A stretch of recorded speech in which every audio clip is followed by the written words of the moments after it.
సంవత్సరాల తరబడి ఎన్ని మందులు వాడినా మీ మోకాల నొప్పులు తగ్గట్లేదా? ప్రాణ పెయిన్ క్లినిక్ లో అత్యాధునిక చికిత్స. Welcome to Suman TV. తెలంగాణలో రైతు రుణమాఫీకి ప్రభుత్వం గ్రీన్ సిగ్నల్ ఇచ్చింది. ఎవరైతే పంట రుణాలు తీసుకున్నారో ఆ పంట రుణాలు తీసుకున్న వారికి 2 లక్షల వరకు రుణాన్ని మాఫీ చేస్తామని చెప్పేసి ముఖ్యమంత్రి రేవంత్ రెడ్డి ప్రకటించారు.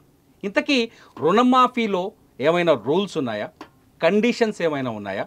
ఎటువంటి రుణాల్లో ఈ రుణమాఫీ జరుగుతుంది? పంట రుణాలకే పరిమితం అవుతుందా, లేకపోతే వ్యవసాయం కోసం తీసుకున్న ఇతర రుణాల నుంచి కూడా ఈ రుణమాఫీ వర్తిస్తుందా? ఈ అంశాన్ని మనతో మాట్లాడడానికి రిటైర్డ్ ఎంఆర్ఓ రెవెన్యూ అధికారి బాలరాజ్ గారు స్టూడియోలో ఉన్నారు. నమస్కారం సార్. సార్, మీరు రెవెన్యూ శాఖలో సుదీర్ఘకాలం పనిచేశారు. రైతు రుణమాఫీలు గతంలో తెలంగాణలో కానీ లేకపోతే ఉమ్మడి ఆంధ్రప్రదేశ్లో కానీ చేసిన రుణమాఫీని దగ్గరుండి మీరు జరిపించారు. ఇవాళ రేవంత్ రెడ్డి సర్కార్ ఎన్నికల్లో ఇచ్చిన హామీ ప్రకారం 2 లక్షల వరకు రుణమాఫీ చేయడానికి సిద్ధమైంది. రుణమాఫీకి ఉన్న కండిషన్స్ ఏంటి సార్? ఎటువంటి రుణాలని మాఫీ చేస్తారు? ఎన్ని రకాల రుణాలని మాఫీ చేసే అవకాశం ఉంది? సుమన్ టీవీ ప్రేక్షకులకి అందరికీ గుడ్ ఈవినింగ్ అండి. అలాగే తిరుమల రెడ్డి, రుణమాఫీ అనేది ఒకసారి లోన్ తీసుకొని నేను కేవలం పంట కోసమే తీసుకుంటున్నాను అనే హామీ మాత్రం రైతు ఇవ్వడు.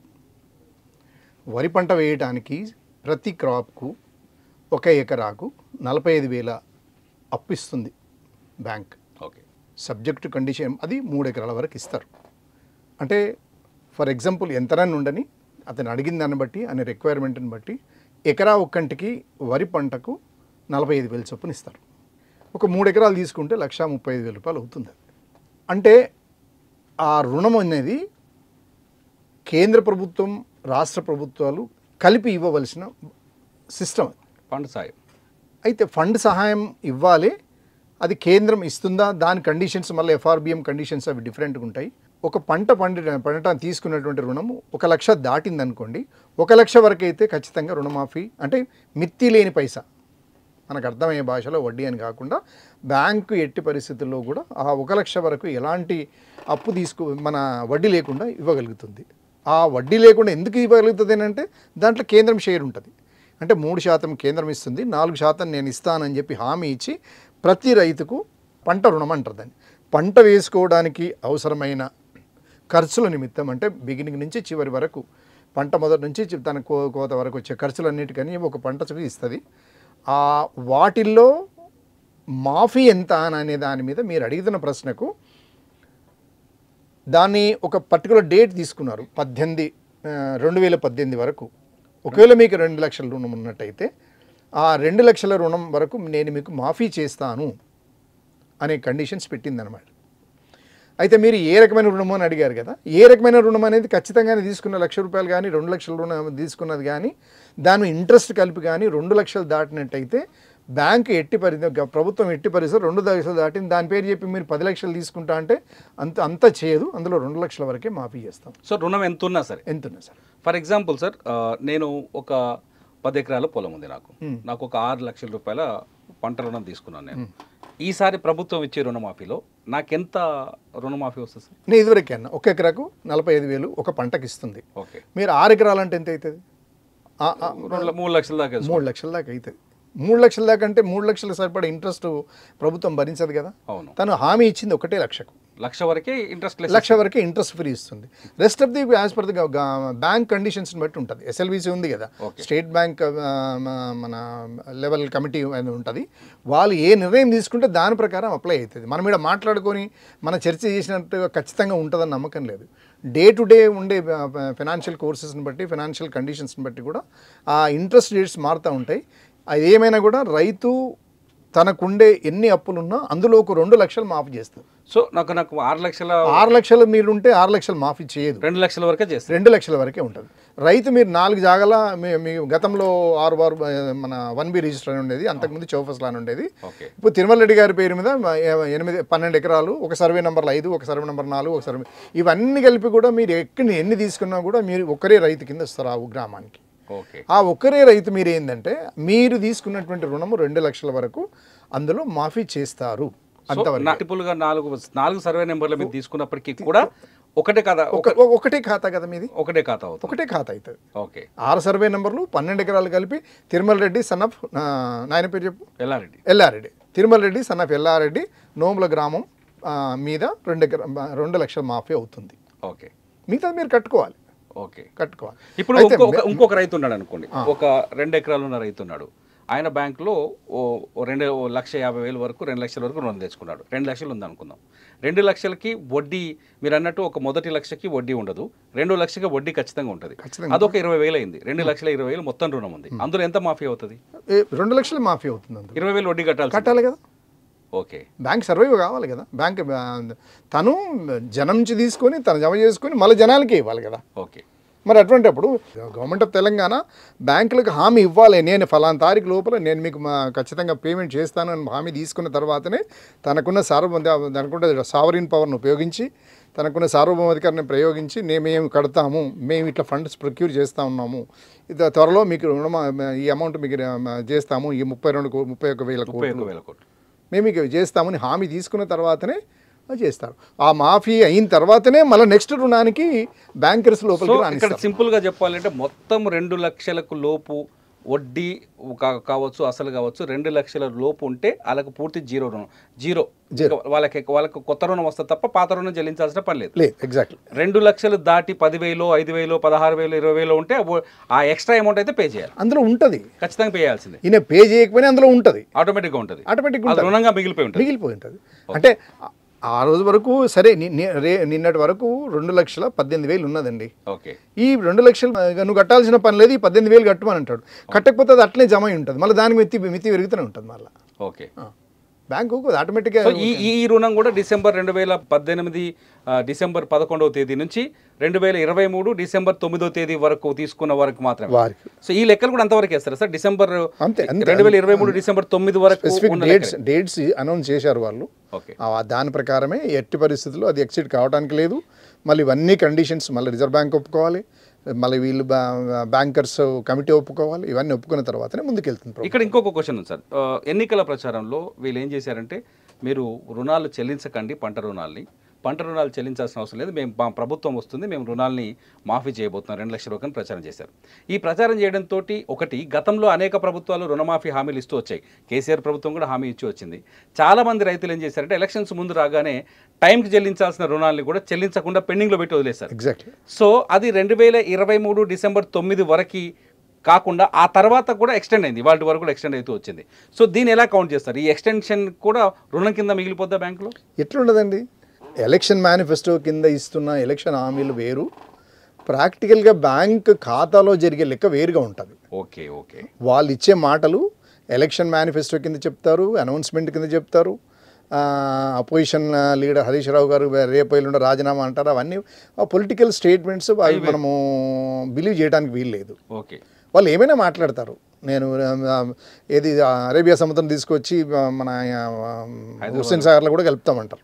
అది ఎన్నికల ఆమె మస్తుగా అంటారు. అసాధ్యమైన పనులు కూడా సాధ్యం చేస్తామని చెప్తారు. కానీ అవి కాదు. బ్యాంకు దానికి ఒక కండిషన్స్, రిజర్వ్ బ్యాంకు కొన్ని రూల్స్ ఇస్తుంది. అవన్నీ కండిషన్స్ ఆధారంగానే వాళ్ళు రుణమాఫీ ఉంటారు. గతంలో రుణం తీసుకొని రెన్యువల్ చేసుకునే వాళ్ళు చాలా మంది రైతులు ఉన్నారు. సో అది కూడా 2 లక్షల వరకే, అంతవరకు ఆ ఓవర్ వడ్డీని ఖచ్చితంగా కట్టాల్సింది.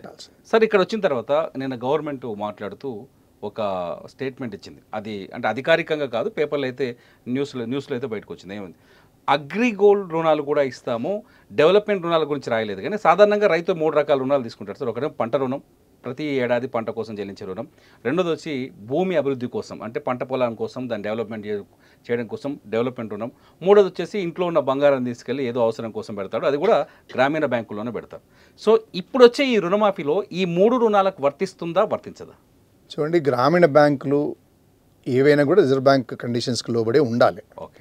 అయితే ఇవి కొన్ని స్టేట్ గవర్నమెంట్ బ్యాంక్స్ ఎట్లా ఉంటే రకరకాల గ్రామీణ బ్యాంక్స్ ఇమ్మీడియట్గా క్లిక్ కావట్లేదు, అన్నీ బోలెడని గ్రామీణ బ్యాంక్స్ ఉన్నాయి. అంటే ఆ ప్రజలకు అందుబాటులో ఉండే బ్యాంక్ ఇవేమో టోటల్గా నేషనలైజ్ బ్యాంక్స్ దగ్గరికి అంత ఈజీగా పోయి మనం తీసుకోలేము. వాళ్ళు రకరకాల కండిషన్స్ పెడతారు. వీళ్ళేమో పొలము ప్రాక్టికల్గా వస్తువు కనపడాలి. ఇక నీ పేరు మీద భూమి ఉందా లేదా, నీ దగ్గర పాస్బుక్ ఉందా లేదా, ప్లస్ నేను బంగారం తీస్తున్నావు కదా, బంగారం మీద దేని గురించి తీసుకుంటున్నావు అని కాదు. నేను పొలం డెవలప్మెంట్ అనేది తీసుకుంటాడు, కానీ అది తీసుకుపోయి అక్కడే ఖర్చు పెడతాను ఇది లేదు కదా.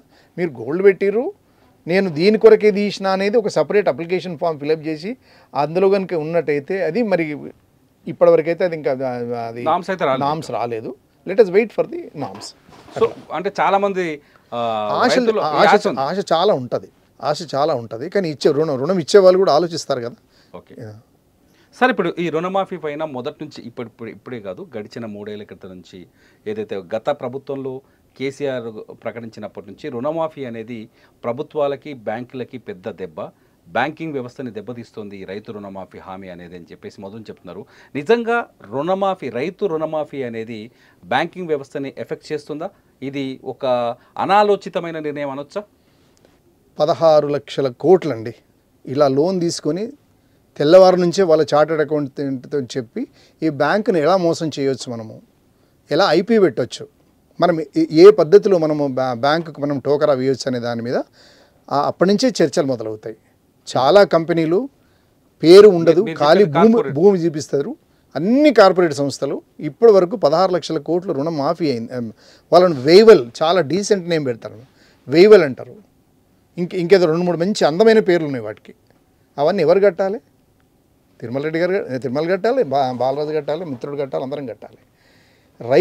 రైతుకు ఇంతవరకు కూడా ఏ రాష్ట్రం కానీ ఎవరు కానీ ఇంతవరకు ఈ రుణమాఫీ చేస్తాము అని ఒక మాట అనలే ఇప్పటి వరకు. ఆయన వల్ల ఎంత ప్రొడక్టివిటీ ఉందండి. మనకు ఫుడ్ భరోసా ఇస్తున్నాడు ఆయన, ఫుడ్ ప్రోడక్ట్ తీస్తున్నాడు ఆయన రుణమాఫీ చేయడం నష్టమేముంది? ప్రకృతి వైపరీత్యాలు కేరళలో మన ప్రకృతి వైపరీత్యాల వల్ల ఇంబ్యాలెన్స్కి సంబంధించినటువంటి ఒక డీసెంట్ పాలసీ ఉంది ఆడ. రైతు కనుక నష్టపోతే ఏం చేయాలనే దాని మీద ఒక కార్పొరేట్ ఏర్పాటు చేసి దాంట్లకు ఒక రీజనబుల్ అష్యూరెన్సెస్ ఇస్తున్నది ప్రతి రైతుకు. అది కేంద్రంలో కూడా ఉండాలి. అది ఈ రైతు రుణమాఫీలో 50% government of India should bear this. We must proud enough as announced by the government of Telangana. ఈ రుణమాఫీ కొరకు ఏదైతే చెప్పిందో మనం గర్వంగా తీసుకోవాలి, అమలయ్యేటట్టుగా మనం వెంటబడాలి. At the same time more than 50% కేంద్ర దగ్గర చాలా చాలా చాలా డబ్బు ఉన్నది, వాళ్ళు మనకి ఇవ్వాలి. ఆ ఫెడరల్ స్ట్రక్చర్ అనేది దెబ్బ తీసుకుంటూ అపోజిషన్ గవర్నమెంట్లో నష్టం చేయాలనే ఉద్దేశంతో ఉన్నాయి అవి. అది కరెక్ట్ కాదు. ఎవరైతే నిజంగానే జెన్యూన్ పర్సన్స్ ఉన్నారో వాళ్ళు ఒక పాలసీ డెసిషన్ తీసుకుంది గవర్నమెంట్ ఆఫ్ తెలంగాణ. ఈ పైసలన్నీ వీళ్ళు తీసుకోరు కదా, జనాలకే పోతాయి కదా, జనాల డబ్బే కదా మీకు వచ్చింది కేంద్రానికి కూడా.